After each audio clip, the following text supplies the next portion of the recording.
서로 간의 질량이 다르고 서로 간에 떨어져 있는 거리가 r일 때 일반적으로 사용할 수 있는 중력의 값이 뭐죠? 공식이 중력 상수에다가 r제곱분의 두 질량의 곱을 넣어주면 된단 말이에요. 일단은 솔직히 기억이 봐봐 좀 많이 짜치는데 보기가 뭐가 짜치냐면 F2가 F2는 B가 A를 당기는 힘이라고 했는데 그림 보시면 F2가 설치되어 있는 물체가 B죠. 그러니까 이거는 주어 목적어가 B를 당기는 힘이 F2란 말이야. B를 당기는 힘이. B를 당긴다는 거는 저 힘의 원천은 누가 발생시켰다는 거냐면 A가 발생시키는 거거든. 그래서 여기는 굉장히 짜치게도 국어적으로 기억 보기는 목적어와 주어를 바꿔놔가지고 아닙니다. F1과 같은 크기다는 맞아요. F1과 반드시 F2는 같은 크기여야 돼. 저 그림에서 작용 반작용 원리에 의해서 작용 반작용이라는 단어가 여기서는 제일 중요하니까 얘는 한번 써놔 주시고 작용 반작용 원리가 적용되기 때문에 A가 B에게 가해주는 힘이나 B가 A에 가해주는 힘이나 다 똑같거든? A가 B에게, B가 A에게. 그야말로 주어 목적어를 그냥 간단하게 자리만 바꿔주면 되는데 그런 거에 떠나서 저 문장은 앞부분이 틀렸기 때문에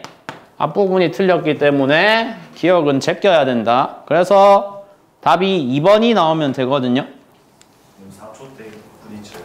4초에 부딪히고 말고는 일단 이 문제에서 관심 가지는 부분은 일단은 아니고 각각의 시점에서의 물체들 사이의 거리값을 지금 비교를 하라는 거거든요. 있잖아. 일단 초반에 공식 사용에 대해서 내가 자신감이 없고 익숙하지가 않을 때는 어쩔 수 없이 그냥 대입을 고지고대로 해보긴 해야 돼. 그러니까 여기 비교했을 때 어차피 안 바뀌는 자리는 어디야? 이 공식에서. 분자가 안 바뀌어. 분모가 안 바뀌어. 분자는 어차피 그대로 가잖아. 이거 통째로 다. 쟤네는 어차피 그대로 가잖아. 질량 바뀐다는 얘기 없잖아. 근데 이제 1초, 4초에서 변화를 주는 값은 거리값이잖아.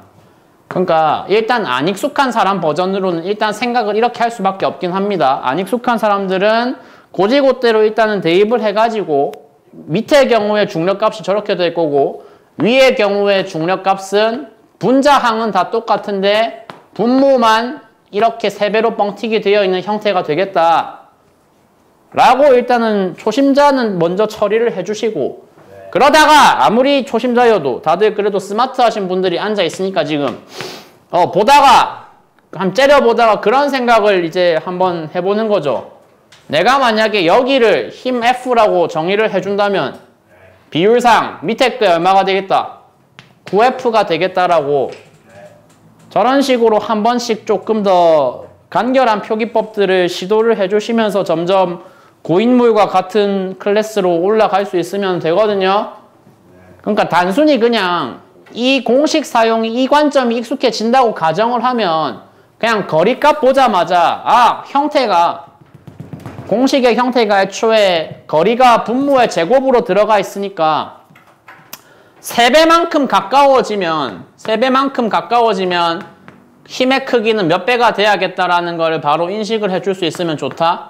9배가 될 거라는 걸 인식을 해줄 수 있으면은 좋다. 그래서 1초가 지났을 때 작용하는 힘의 크기는 3초가 지났을 때 작용하는 힘의 크기의 9분의 1, 2 맞네. 야! 물리는 있잖아. 그러니까 지금 내가 앞에서 하는 게 좀 개소리들로 들리실 경우라면 진짜로 그럴수록 풀이 과정은 좀 성실하게 받아 적으셔야 돼. 최소한 적고 나서 나중에 평일에 왔을 때 다시 얘기해도 이렇게 해야지 되고 내가 더 얘기할 게 있거든? 풀이 과정은 적어라. 뭐 어차피 녹화본이 올라가긴 할 건데. 녹화 중이에요. 네. 디귿. 두 물체 사이에 거리 변화가 없고 A 질량이 EM 이걸로 바뀌면 자 원래 조건이랑 비교해야 돼요. 오리지널은 M과 EM 사이의 조합이었으니까 이거 두 개가 분자의 곱으로 올라가니까 EM 제곱이라고 보면 되는데 디귿 보기는 그거의 질량을 EM과 3M으로 지금 바꿨단 말이야. 부주의하게 보지 않으면 그래서 6배 그러니까 어지간히 부주의하지 않은 이상 이거는 사실 이 숫자 배치 보고 6배에 낚이기가 사실 쉽지가 않아서 답을 쉽게 그냥 니은으로 판단해 주시면 됩니다. 원래 분자에 올라가야 될 항은 2m제곱이었고 디귿 버전으로 바꿔서 넣었을 때는 6m제곱으로 올라가니까 6배가 아니고 몇 배? 3배. 오리지널. 어떻게 몰았으면 디귿. 기계공학과 너무 재밌어요. 일단 1번 풀이는 이 이상 할 거 없거든. 1번은 지울 거고 1번 내가 정리하는 동안 2번은 한번 성실히 정보 파악을 해보세요.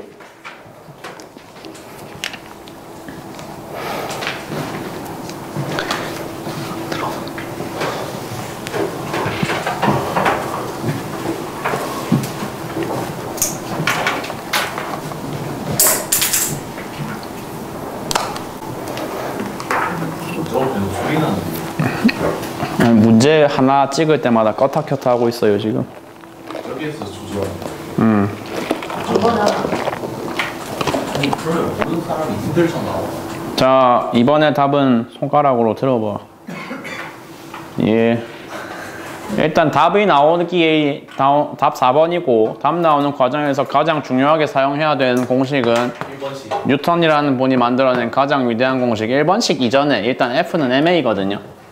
F는 MA가 먼저 쓰여야 되거든요. 왜 F는 MA가 쓰여야 되냐면 두 물체의 질량이 지금 어떻다고 조건이 깔려 있으니까 같거든. 둘 다 같은 질량을 가지고 구간 P를 통과를 하는데 구간 P에서 각 물체에 공급하는 힘의 크기가 F로 똑같대. 같은 크기의 일정한 힘을 무슨 시간 동안 같은 시간 동안 받는다고 표현이 돼 있잖아. 맞죠?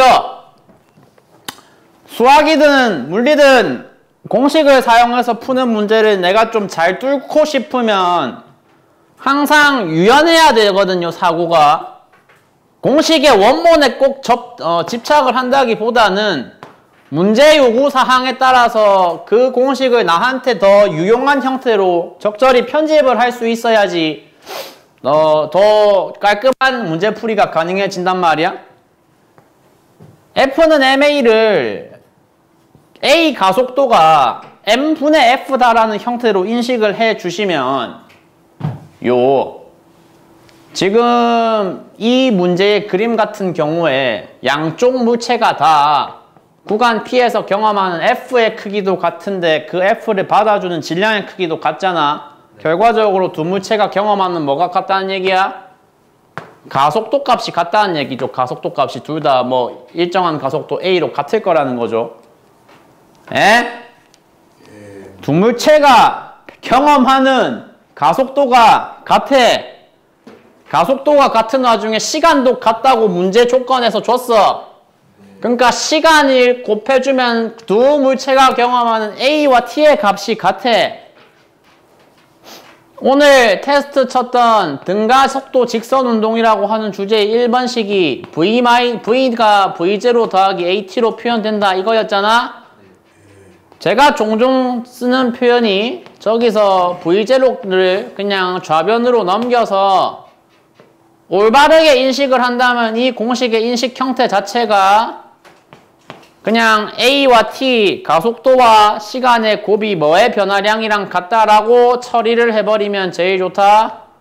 속도 변화량이랑 다 같으면 된다라고 처리를 해주는 게 가장 괜찮은 방법이거든요.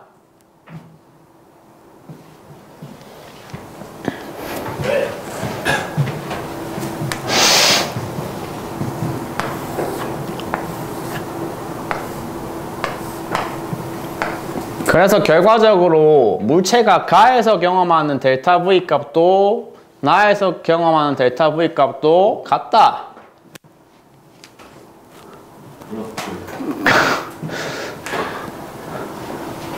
가랑 나중에 속도 변화량을 명확하게 내가 비교해 줄 수 있는 그림은 근데 누구야? 가지. 속도가 4V에서 얼마로 바뀌었어? 1V에서 3V로 바뀌었으니까 네가 경험한 속도 변화량이 2V네. 따라서 똑같은 속도 변화량을 너도 겪어야 되네. 그러면 너의 원래 속도는 4V였으니까 너의 나중 속도는 얼마여야 돼? 6V다라는 식으로 풀이를 완결 지으면 돼. 나중 속도가 2V면 되고. 오, 방금 졸라 의미 있는 얘기 나왔는데, 근데 이제 네가 말한 대로 되려면 두 물체가 경험하는 힘의 방향이 반대여야 되거든. 그래서 마지막에 무슨 조건까지 같이 걸어줬냐면 같은 방향으로 힘을 받는다는 조건까지 같이 걸어줬단 말이야. 네. 그래서 둘 다 속도가 증가하기만 해야 돼요, 일방적으로.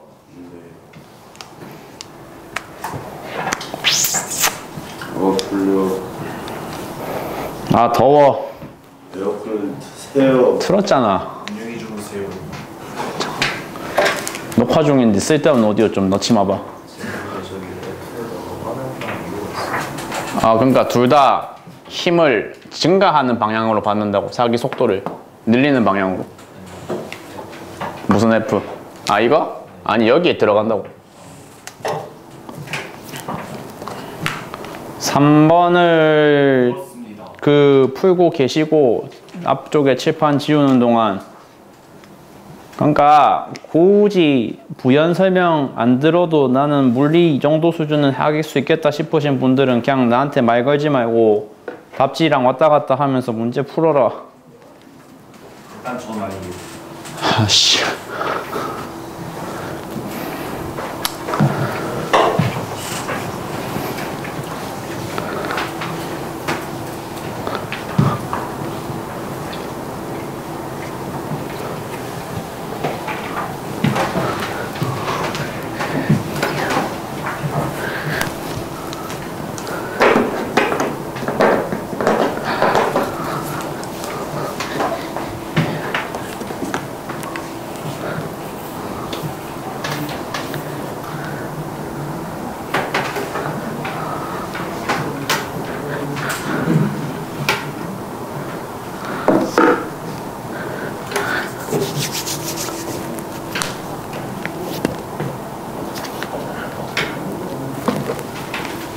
볼게.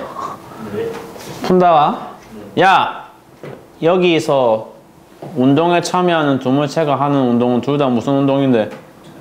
자유낙하가 아니고 포물선 운동이라고 해야 돼요. 포물선 운동은 연직 방향으로는 무슨 운동이고?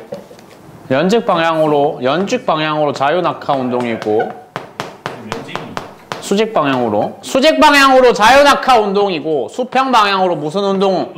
등속으로 진행하는 운동을 포물선 운동이라고 하잖아? 일단 왼쪽에 있는 I가 굉장히 큰 정보를 제공하고 있는데, 왼쪽에 있는 A라는 공은 포물선 운동을 할 때 출발하는 높이가 45m에서 출발을 했죠. 결과적으로 저 두 공이 만나는 지점이 D1이라고 했으니까 두 공은 이런 궤적을 서로 그리면서 D1에서 서로 갖다 박는 궤적의 운동을 지금 하고 있단 말이야.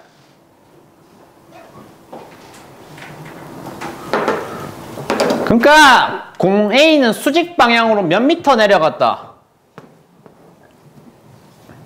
45m 내려갔다. 여기서 자유낙하 운동 버전에 사용해야 된다고 했던 공식들 중에 몇 번씩을 한번 써봐야 돼요? 2번씩 한번 써봐야 돼요. 2번씩은 낙하 높이가 직접적으로 드러나는 식이었는데, 낙하 높이 h가 2분의 1 gt 제곱이었다라고 하는 공식이 있었거든. 그러니까 이 그림은, 이 문제는 지금 2분의 1 gt 제곱이라고 하는 값이 그대로 45m라고 하는 결과값으로 지금 드러나 있는 건데, 계산의 편의를 위해서 중력 가속도를 9.8이 아니라 10이라는 값으로 맞춰주셨기 때문에 출제자가, 따라서 저 G자리에다가 나는 대입을 뭘 하면 되냐면은 10을 대입을 해놓고 T제곱으로 계산을 해주면 된다는 거잖아. 그러면 저 정도 암산은 다 될 거란 말이야. 따라서 A가 경험한 운동시간은 총 3초가 나오게 됩니다.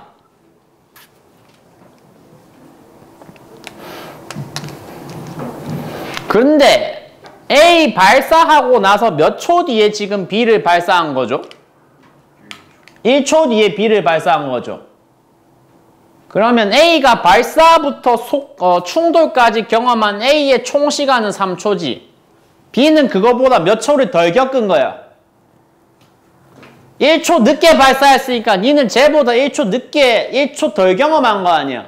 그럼 네가 경험해야 되는 낙하 시간은 2초라는 거거든요. B가 경험해야 되는 낙하 시간이 2초로 결론이 나오는 순간 HB의 크기는 바로 구할 수가 있죠. 똑같이 자유낙하 2번 식에 대입을 해주면 되니까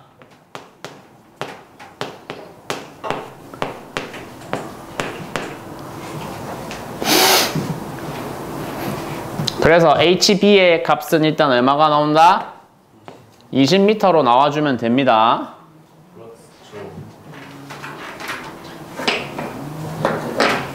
그렇죠.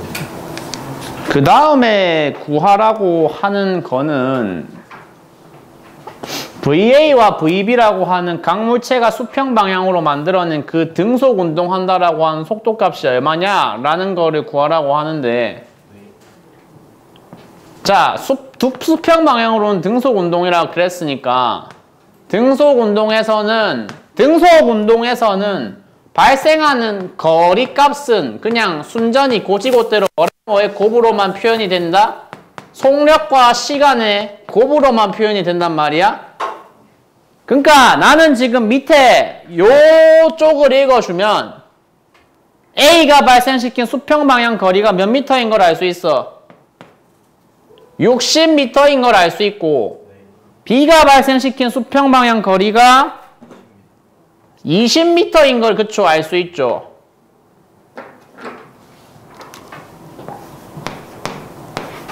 따라서 VA의 값이 20m/s가 나올 거고 VB의 값이 10이 나올 거라서 싸그리 다 더해주면 답이 50으로 5번으로 나와주면 됩니다. 일단은 있잖아 물리학 원 과목 기준으로는 이 정도면 쉬운 문제라고 솔직히 얘기를 해야 되는데 그래도 장담할 수 있는 게 만약에 이번 통합과학 시험에서 이 정도 문제가 나오면 이거는 빼박으로 그 시험지에서 제일 어려운 문제인 걸 맞을 거거든. 그러니까 이 정도 풀 수 있으면은 물리에서 아무리 학교 쌤들이 온몸 비틀기에서 낸 시험 문제라도 내가 맞을 수 있을 거다. 그렇게 생각해 주시면 됩니다. 네, 3번, 4번 같은 애들은. 이 그래프에서 발생하는 기울기 값이 뭐를 의미를 하게 되냐면 속도를 의미를 하게 됩니다.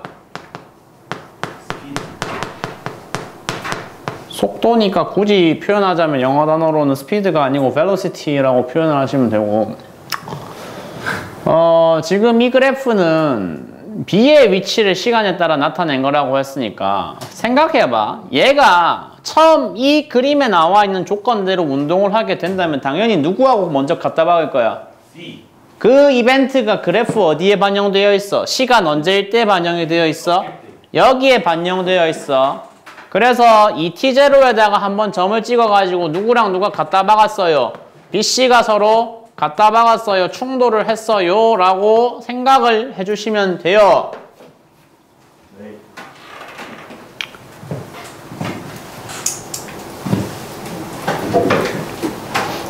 그러고 나서 세 번째 줄 읽어주시면 A와 B는 서로 뭐 했다고 했어?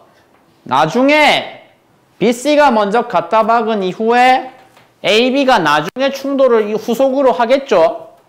하게 될 건데 그 후속으로 갖다 박은 이벤트가 OT0에 현재 표현이 되어 있고 이 말이 지금 너무 중요한데 두 물체는 충돌을 하고 나서 한 덩어리가 되어서 등속 운동을 한다고 나와 있습니다. 오케이?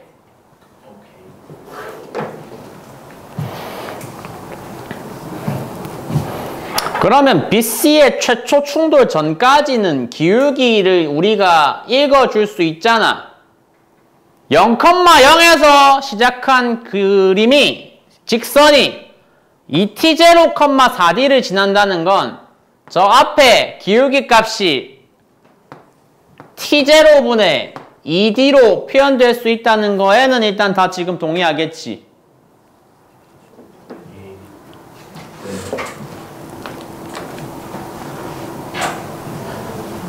그리고 내가 저렇게 표현해 놓은 기울기 값이 곧 B가 원래 가지고 있던 속도 얼마랑 같은 거야? 2V랑 지금 같은 거란 말이야.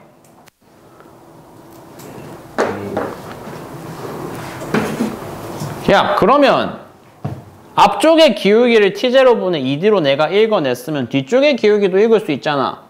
뒤쪽의 기울기는, 기울기라는 거는 뭐 다들 뭐 분의 뭐라고 잘 알고 계시니까 x 증가량 분의 y 증가량으로 뒤쪽의 기울기 크기를 읽어주시면 얼마가 나오죠? 3t0분의 감소한, 높이가 감소한 폭이 어디서 어디로 떨어졌죠? 4D에서 1D로 떨어졌잖아. 그러니까 네가 뒤에서 B가 C하고 충돌한 이후에 경험하고 있는 기울기 값은 지금 3T0분의 D란 말이야.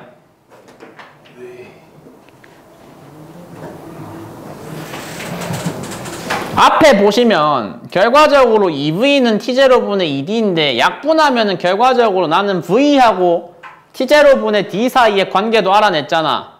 즉 그래프를 열심히 독해를 해주시면 앞에서 속도가 B의 속도가 V였고 C하고 갖다 박은 뒤의 속도가 마이너스 V로 지금 나온다는 사실을 읽어줄 수가 있는 겁니다.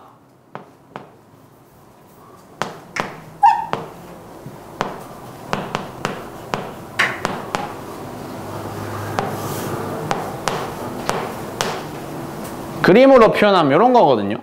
B가 경험하는 속도 변화량은 C랑 갖다 박은 결과로 경험한 속도 변화량은 2V로 C컷 잘 달리다가 갖다 박은 결과로 마이너스 V로 뒤집혔어.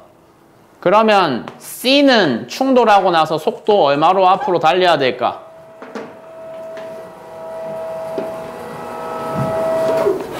여기서 저번에 이거 진짜 도움되는 진짜 중요한 엄청 쓸만한 관점이라고 한 게 얘기했던 게 충돌하는 경우에 두 물체가 경험하는 속도 변화량은 뭐에 반비례한다라고 얘기했었죠? 질량에 반비례한다고 얘기를 했었단 말이죠. 에? 네. 지금 두 물체의 질량비가 몇 대 몇이죠? 1대2. 1대 3이죠. 1대3. 따라서 너희 둘이가 경험해야 될 속도 변화량의 비도 3대 1이죠. 근데 우리는 A, B 중에 속도 변화량의 크기를 제일 딱 담백하게 알아줄 수 있는 게 누구야? B지. B가 경험한 속도 변화량이 얼마라고 나와 있냐면 3V에 3에 해당하는 게 3V로 나와 있으니까 그럼 네가 경험해야 될 속도 변화량은 1V지. 너는 그래서 충돌 이후에 이쪽으로 V의 속도로 전진을 하고 있겠구나라는 거를 알 수가 있죠.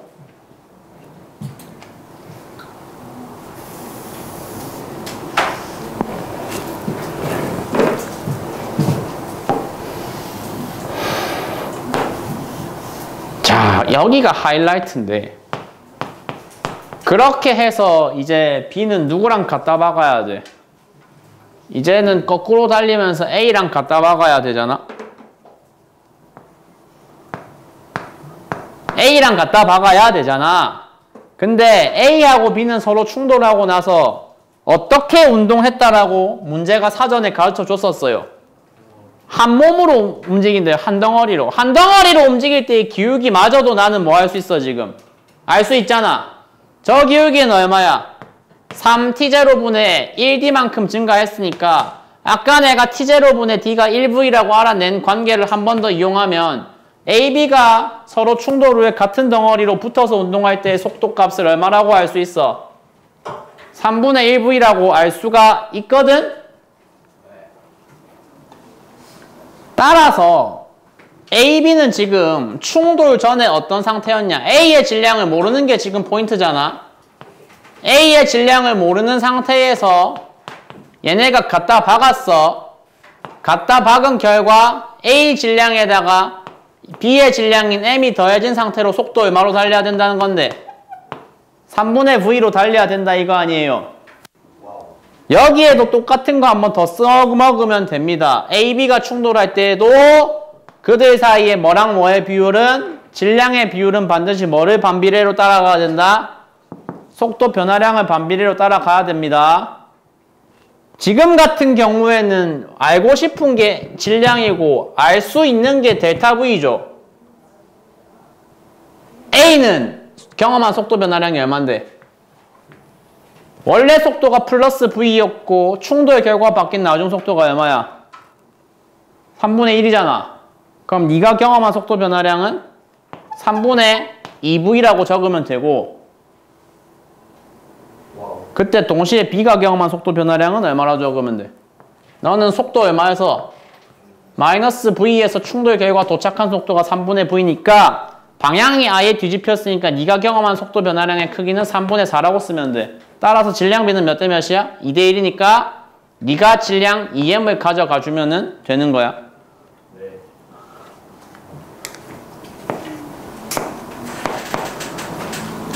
풀이 과정이 이게 4번 밑에 여백을 일부러 그렇게 텅텅 비워 놓은 거니까 그냥 풀이 과정 찍거나 아니면 영상으로 보거나 해가지고 최대한 꼼꼼하게 기록하시고 어쨌거나 그 과정을 거쳐서 디귿이 맞다는 겁니다. 디귿이 맞고 기억 C의 충돌 후 속력은 아까 3분의 2가 아니고 1V라고 진작에 구해놨었고요. 마지막 니은의 충돌 과정에서 A가 받은 충격량의 크기는 C가 받은 충격량의 크기의 9분의 4배냐 물어봤는데 일단 C가 받은 충격량의 크기는 여기 그대로 나와 있거든. C가 받은 충격량은 얼마야? 원 3분의 4야. 얘는 원래 원래 정지 상태에서 속도 플러스 V가 생겼잖아.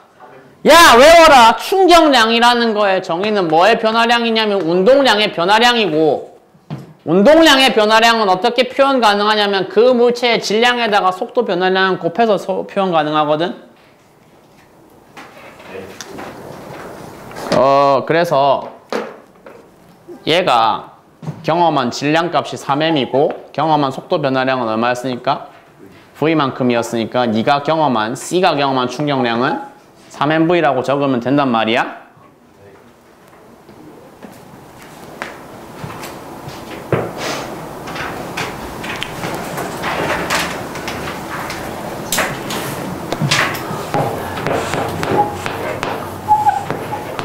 그러면 A는 뭐죠?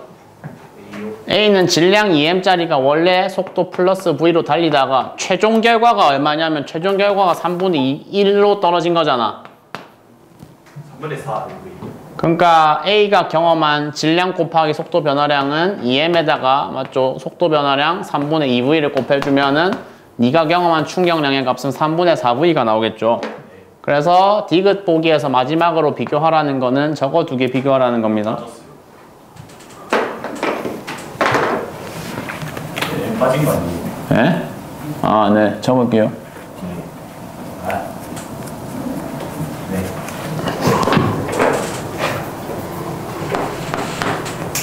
그래서 여기가 여기에 곱하기 9분의 4배가 맞는가?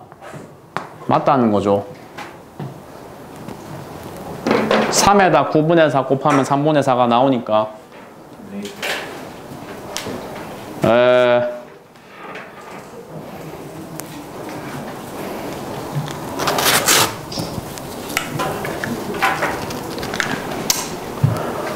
5번도 잠깐 짬 들이는 사이에 풀어주시고 원래는 어드밴스드 구성이 물리 따로 지구과학 따로였는데 물리만 전부 다 깔아버리게 되면 지금처럼 분위기를 조지는 현상이 발생할 것이 뻔해서 일단 5문제만 하고 물리 어드밴스드는 오늘 종료할 겁니다. 분위기가 줄어진 거예요 지금.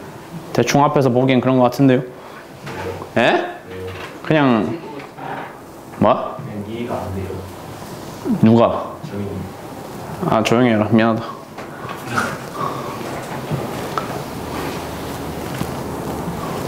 쌤 답이 뭐라고요? 4번의 답은 4번. 쌤 저 5분 풀었어요. 손가락 들어봐. 아닌데? 아니 왜요? 5번이 혹시 고민이 되시는 분들은 일단 다시 한번 사용해 주셔야 되는 거. 등가속도 직선 운동의 몇 번째 공식? 3번째 공식 사용하셔야 됩니다. 3번식은 봐봐. 3번식은 이렇게 적었었잖아 내가. 오케이.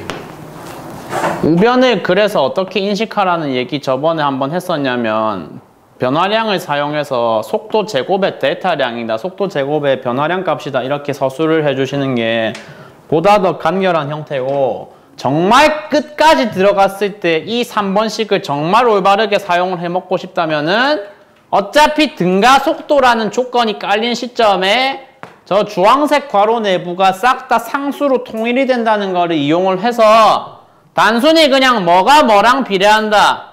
등가 속도 직선 운동에서 발생한 어떤 물체의 이동 거리 값이 그 물체가 발생시키는 속도 제곱의 변화량에 비례한다라는 걸로 이용을 해주시면 가장 좋다라고 했었습니다. 네?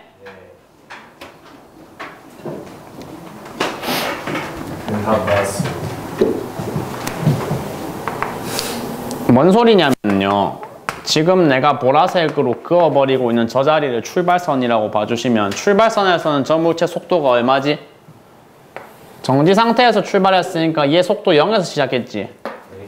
그러면 내가 저 P라는 자리를 기준으로 한번 구간을 두 개를 끊어볼게. 여기를 1번 구간, 두 번째 구간을 이렇게 할 거야. PQ, QR을 잡는 게 아니고 PR을 잡을 거야.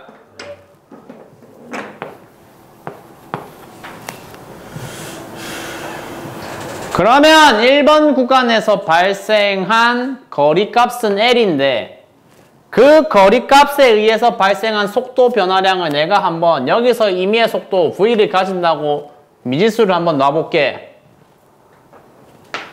그러면 1번 구간에서 내가 얻을 수 있는 결과물은 거리 1L만큼에 해당하는 속도 제곱의 변화량이 1V제곱이다라는 결과를 얻을 수 있거든요.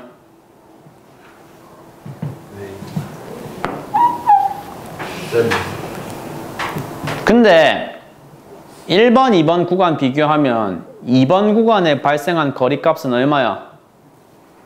PR 말하잖아. PR의 길이값 나와 있잖아. PR의 길이값 얼마? 따라서 1L에 비례하는 속도제곱 변화량이 1V제곱이었다면 4L에 비례하는 속도제곱 변화량은 4V제곱이겠죠. 원래 속도가 0이었으니까 속도제곱 변화량이 4V제곱이 나오려면 말이 되려면 너희 여기서의 속도는 2V가 나와주면 됩니다. 풀이 과정이 각자 어떻게 맞추셨는지 내가 모르겠지만 일단 가장 올바르고 가장 좋은 풀이는 이거 버전일 거라고 일단 확실하게 얘기는 할 수 있거든.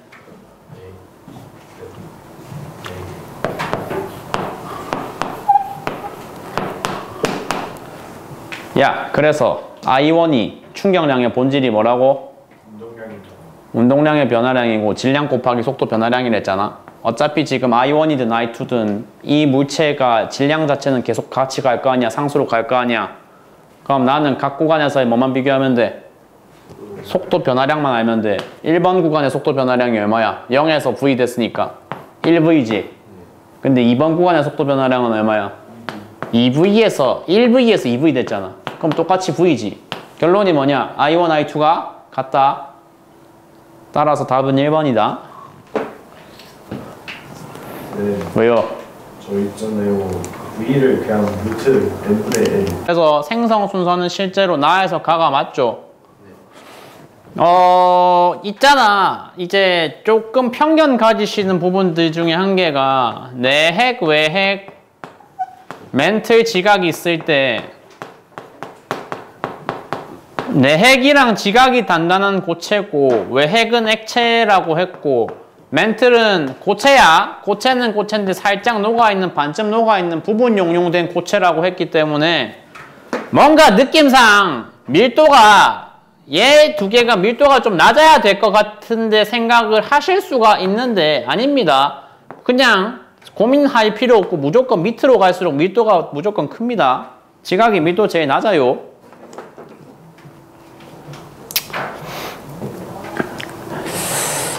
니은에 나 시기에 원시 지각과 원시 바다가 생성이 됐느냐? 솔직히 원시 지각도 생성 안 됐죠. 왜냐하면 마그마 바다 상태라고 하면은 한창 아직 마그마 바다 상태가 안 풀리고 유지가 되고 있는 상태다라고 하면은 위쪽에 껍데기가 식어서 지각이 돼야 되는데 지금 식을 껍데기도 제대로 마련이 안 돼 있고 바다가 생성되려면 당연히 먼저 뭐가 선행돼야 돼?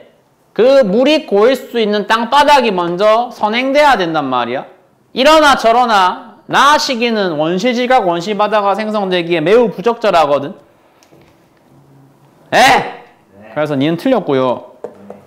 지구 중심부에서 철이 차지하는 비율은 가가 나보다 높겠죠. 시간 지나서 철과 니켈이 질서 잡히게 모여가지고 내 핵과 외핵을 이루게 됐으니까.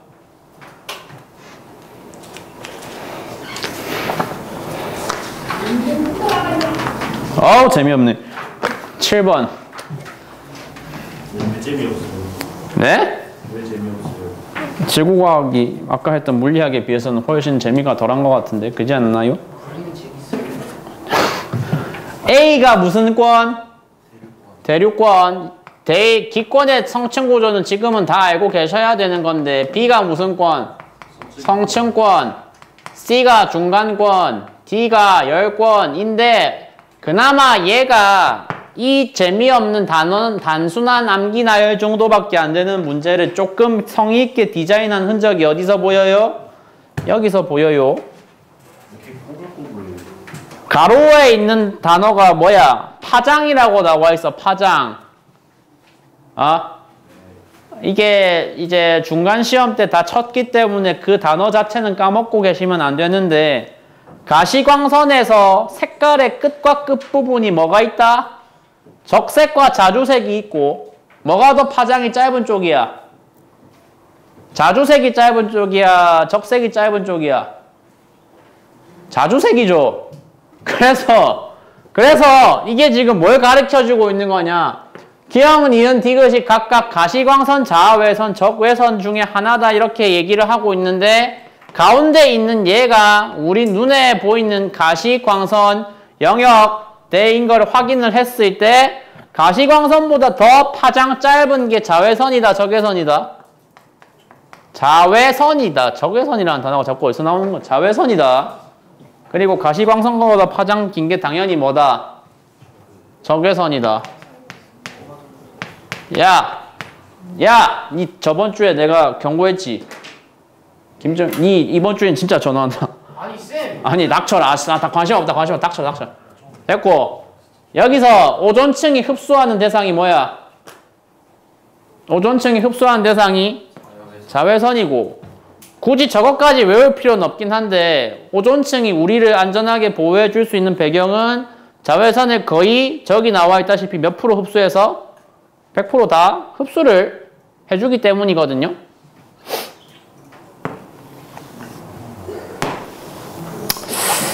그래서 지구과학은 솔직히 과목 자체가 별로 재미가 없는 건 어쩔 수가 없지만 이건 알아야 되는데 우리 지구에 지금 들어오고 있는 태양 복사라고 하는 빛은 종류가 실제로 눈에 보이는 빛이 매우 많이 들어오고 그러니까 우리가 낮에 특별히 전등의 도움 없이도 잘 밖을 다닐 수 있는 거잖아요. 가시광선과 자외선과 적외선이 다 같이 들어오는데 여기에서 오존층이 막아주는 대상은 누구만 막아주면 된다고? 얘만 막아주면 된다고. 나머지 애들은 가시광선은 당연히 필요한 거고 사는데 적외선은 딱히 필요는 없지만 맞아봤자 별달리 우리가 해를 입을 건 없거든. 근데 또 뭐가 있다는 거를 이 문제를 통해서 알아주시면 좋다. 지표면이 반사가 아니고 지표면이 시간 지나서 방출하는 에너지. 그게 무슨 에너지라 그래? 지구 복사 에너지라 그러고. 그러니까 지구 복사 에너지는 땅에서 올라오는 열 에너지라고 생각해 주시면 됩니다. 땅에서 올라오는 열 에너지라고 생각해 주시면 되는데 저 땅에서 올라오는 열 에너지가 혹시 땅에서 빛 올라오는 거 본 적 있으신 분? 없죠? 땅에서 올라오는 빛이 눈에 보인다는 거는 미친 말이 안 되는 현상이니까 눈에 보이는 빛이 아니다. 따라서 걔네가 다 뭐다? 적외선이다. 근데 아지랑이는 뭐예요? 아지랑이는 애초에 눈에 보이는 빛이 아니고 그냥 열기 때문에 일렁일렁거리는 건데. 자, A와 C가 안정적인 거고 B와 D가 불안정하다. 완전히 반대로 돼 있죠. 성층권과 열권이 대표적으로 안정한 층이고 그래서 기권의 이산화탄소나 수증기 등이 디귿 영역을 선택적으로 흡수해서 온실 효과가 일어나는다. 이게 뭔 질문이냐면 잠깐만 A와 C가 맞죠? A와 C가 안정적인 거 아니고 디귿 영역을 선택적으로 흡수한다는 게 온실 효과가 일으키는 온실 효과가 타겟으로 삼는 빛이 누구냐라는 질문이거든. 이 기권 내부에 온실 가스가 쫙 깔려 있을 건데 저 온실 기체들이 잡아줘서 우리에게 포근한 환경을 제공해주는 배경은 온실 기체가 얘를 잡는 게 아니라 얘는 하나도 안 잡아주는 대상은 누구야? 밑에서 올라오는 애를 잡아줘. 밑에서 올라오는 애를 잡아준다는 거는 잡는 빛의 영역이 어디라는 거야? 적외선이라는 거야. 그래서 니은 보기가 맞아. 확실하게. 타당하게. 확실하게. 기억하세요. 온실 효과는 누굴 잡는 거다. 내려오는 거 잡는 게 아니고 밖으로 나가려는 거 잠깐 기다리라고 하고 잡아주는 거다. 잠깐 기다려 하는 건 분쇄기가 가요. 그쵸? 네. 그래서 그러니까 오존층이 얘를 다 없앤다고. 오존에 의해서 제거됨. 오존층이 흡수함.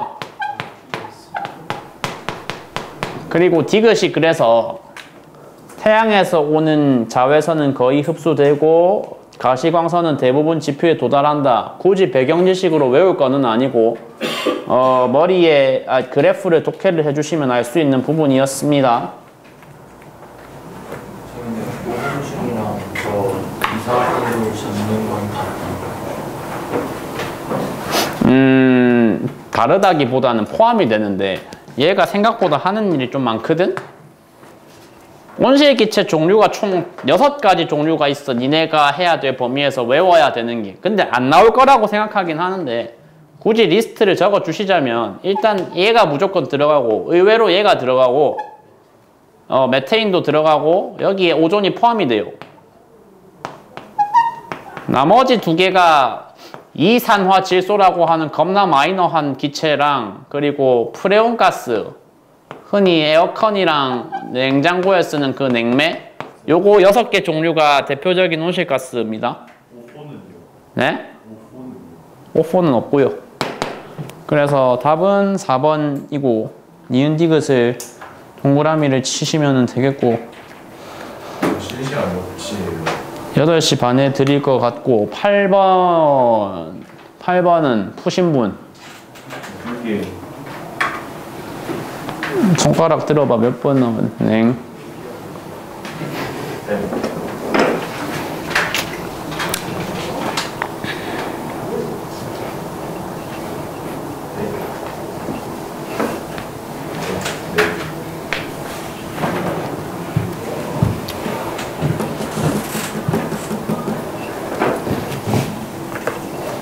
만약에 이번에 이제 지구과학을 담당하시는 교사분께서 뭔가 약간 그런 게 근데 있는 것 같아. 자꾸 나 같은 사람들이 물리 계열의 사람들이 자꾸 숨 쉬듯이 자꾸 그거를 무시를 하니까 그래서 약간 그거에 대한 약간의 억울함 심정, 억하 심정 이런 게 있어가지고 살짝 지구과학들이 문제 낼 때 좀 오바를 하거든. 이런 식으로.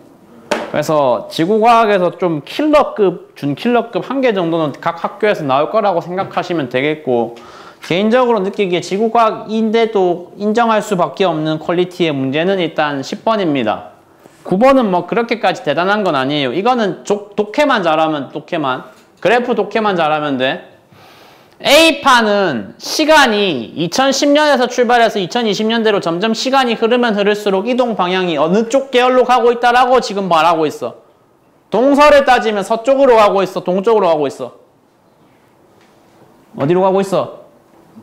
아니 동서 따지면 서쪽으로 가고 있고 그래.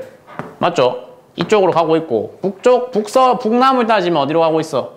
북쪽으로 가고 있지. 그러니까 A판은 이동 방향이 합쳐서 부르면 무슨 쪽? 북서쪽이란 말이야. 요 사방위 기호가 있을 때 동서남북은 다 기본적으로 알고 계실 거 아니야? 동서남북에서 북서쪽이라는 건 어디를 가리키는 건데? 여기 위쪽 가리키는 거거든요. 예? 북서쪽. 그래서 여기에 간단하게 이런 표기를 추가해 주시면 됩니다. A판은 어디로 가고 있다? 위로 가고 있어요. 근데 똑같은 자리에 있는 B라는 녀석은 이동을 어떻게 하고 있어요? 동남쪽으로 가고 있죠. 그죠? 이쪽으로 가면 동쪽, 이쪽으로 가면 남쪽. 그럼 얘는 완전 반대 방향으로 벌어지고 있으니까 따라서 보고 계신 저 경계가 발산형, 보존형, 수렴형 중에 어떤 타입이라고 판단하라는 얘기야? 수렴 같은 소리 아니. 아니 저 판경계를 기준으로 벌어지고 있으면 발산이지. 보존. 발산형입니다. 네. 근데 보존형도 수렴으로 가야지. 아니고요. 자, 발산형이고 판의 이동 속도가 A가 B보다 빠르다라는 건 숫자 자세히 읽어주시면 됩니다. 숫자 자세히 읽어주시면 동서 방향을 따졌을 때 똑같은 기간 동안 얘는 꼴랑 몇 센티미터 이동했는데 11cm 정도 이동했는데 제가 얼마나 파멸적으로 이동했어? 35cm가량 이동했네. 마찬가지로 남쪽 북쪽도 읽어주시면 얘는 25cm가량, 얘는 얼마가량? 기껏해야 8에서 10가량. 어느 뭐로 따져보더라도 같은 기간 동안에 이동 거리가 A가 훨씬 더 멀리 갔으니까 이동 속도는 A가 B보다 더 빠른 게 실제로 맞다. 판의 경계에서는 신발 지진만 아니고 천발 지진만 나타나야 돼. 말 나온 김에 천발, 중발, 신발, 깊이 기준 외우고 계신 분? 네? 하나 70이니까 그냥 세트로 다 천발이 지표면에서부터 몇 킬로 사이? 74이고 신발이 몇 킬로 밑에 몇 킬로보다 더 아래? 300보다 더 아래. 그러니까 중발은 그 사이. 너무 싫고. 그래서 발산형에서 이 표현 맞다 아니다. 새로운 판이 생성된다. 맞다. 그래서 발산형에서 새 판이 뉴판이 등장한다. 따끈따끈한 판이 올라올 때 어디서는 수렴형에서는 낡고 오래된 판이 뭐 하면 된다? 이제 죽어주시면 된다. 근데 새로 나올 때 따끈따끈해요 실제로. 네. 얼마나 따끈따끈해요? 모르겠습니다. 자, 아까 약간 오버하듯이 말했던 게 솔직히 과장 아니라고 난 생각을 했어가지고 제가 그래서 지구과학은 천문을 만약에 하라 그러면 그건 또 물리하듯이 재밌게 하거든. 근데 뭐 이런 지각 변동이라든지 바다와 태풍에 관한 일이라든지 그건 굳이 관심 가질 일은 아닌 것 같고. 야, 일단 그건 알아야 돼. 발산형 경계의 가장 대표적인 지형이 해령이잖아. 해령이, 즉 발산형 경계가 주로 발산형 경계가 나오면 그 근처에 뭐가 보통 같이 동반돼서 나오냐면 수렴형, 그 보존형 경계가 같이 동반돼서 나와. 그러니까 해령 근처에는 한마디로 뭐가 잘 보인다는 얘기야. 보존형에서 발생하는 지형 이름 외우셔야 돼요. 변환단층이라고 합니다. 해령 근처에는 변환단층이 일반적으로 잘 관찰이 됩니다.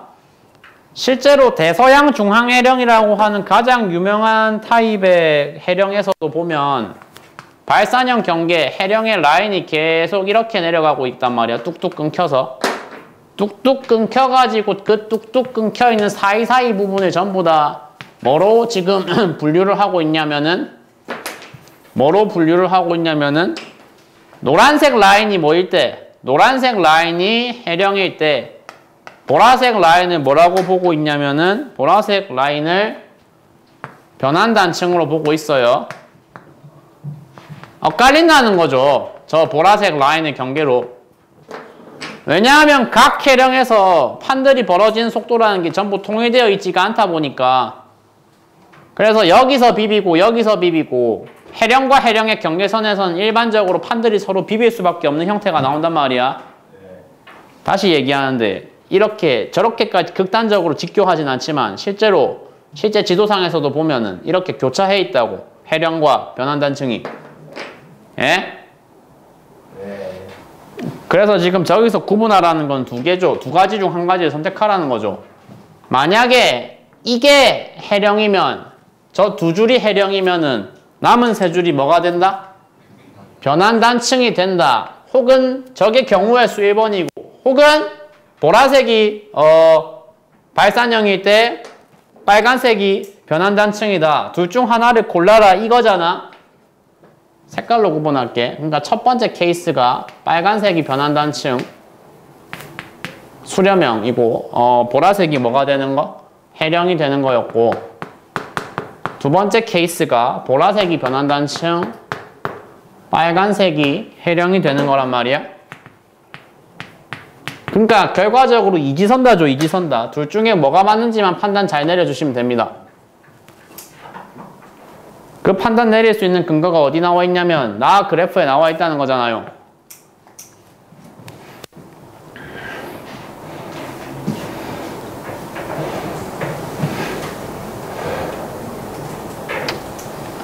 A, B에서부터 해양 지각의 나이를 측정을 했을 때 가장 젊은 지역이 그들 사이에 있고 A하고 B가 상대적으로 어떻다? 나이가 맞네? 해령, 발산형 경계는 아까 그 시작 지점이 가장 젊은 판이라고 했으니까 멀어지면 멀어질수록 나이가 많아지겠지. 그래서 빨간색에서 판이 생성돼 가지고 양쪽으로 벌어지면서 A, B까지 벌어졌다고 생각하면은 맞아 아니야? 그렇게 생각하는 게 전형적으로 이제 여기서 까놓은 함정에 제대로 걸리는 거고, 이게 괜찮은 문제인 이유는 명백하게 그 생각이 모순적이기 때문입니다. 만약에 내가 지금 말한 대로, 그러니까 지금 말한 시나리오는 지금 2번인데 2번이 말하는 대로 여기가 해령이 나와서 양쪽으로 벌어지는 형태가 되어버리잖아. 그러면 해령을 경계로 해서 지각의 나이 분포가 반드시 어떻게 돼야 되냐면 대칭적으로 나와야 돼. 대칭적이고 동시에 어떻게 나와야 되냐면 연속적으로 나와야 돼. 전단지에 있었던 자료인데 그거 해령에서 주변 지각의 나이 분포는 실제로 해령의 시작점이 저기라고 하면 그 양쪽으로 이렇게 마치 절대값 그래프처럼 벌어지고 있습니다. 절대값 그래프처럼 올라가야 된다고, 양쪽이. 저렇게 뚝뚝 끊겨져 있는 그래프는 절대로 발산형 경계에서 나올 수 있는 정상적인 형태가 아니라고. 그래서 반대로 해석을 해야 된다. 2번이 틀렸고 1번으로 해석을 해주면 어떤 얘기가 되냐면 파란색 라인에서부터 멀어지면 멀어질수록 뭐가 많아진다는 거야. 보라색 라인에서부터 멀어지면 멀어질수록 뭐가 많아진다는 거야. 나이가 많아진다는 거지. 그래서 이 해양 지각 나이 그래프에서 가장 젊은 이쪽은 어디 말하는 거다? 해령과 가장 가까운 이 부위 말하는 거다. 솔직히 말이 안 되죠. 이게 무슨 지구이 여기 이 부분은 해령에서부터 지가 만들어진 해령에서부터의 거리가 가장 뭐하니까 단일하게 가장 머니까 그 구간이 세 지역 중에 가장 나이가 많은 거고, 그러면 B는 만들어진 얘의 뿌리가 어디라는 거야? 왼쪽에 어디가 아니라 여기라는 거죠. 오른쪽에 있는 해령에서부터 벌어져서 이렇게 진행한 해양 지각이기 때문에 얘보다는 나이가 많지만 A보다는 확실히 젊을 거다. 지금 말한 식으로 해석을 해야지 그래프에서 모순되는 지점 없이 모든 게 다 사실로 아기가 맞아떨어진다. 쌤은 저기 세 해령 중에서 무슨 해령이에요?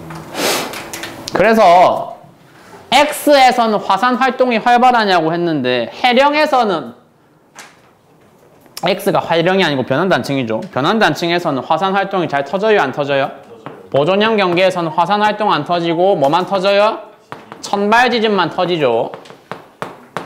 그래서 틀렸고 기억.